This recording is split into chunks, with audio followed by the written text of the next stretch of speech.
Едва ли в мире есть другая страна, подобная Чечне, где с любого возвышения на левом берегу реки Сунжа можно в ясную погоду простым глазом окинуть столько орошенных кровью окрестностей, где каждый куст, каждая ветвина были свидетелями последнего вздоха умиравшего, где каждая поляна, каждый брод через речку, каждый вход в ущелье видели в продолжении многих лет за раз сотни и тысяч смертей, паривших над долинами Сунжи и Аргуна.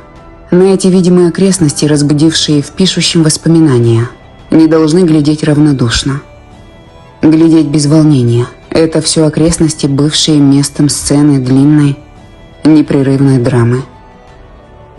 Куда ни посмотришь, везде видны широкие, теряющиеся вдали просеки, оттесняющиеся теперь от вековых лесов по вершинам гор яркой зеленью листвы.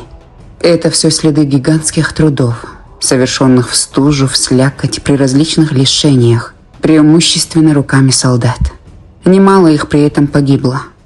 От оружия недремавшего неприятеля, от упадка сил, от неосторожности во время падения срубленных огромных дерев. Сколько кавказских солдат, в особенности пехотный, перенес при покорении Кавказа в полном смысле горя. Про то знает только Бог. Да знали те, которые видели это собственными глазами, но хранили об этом глубокое молчание.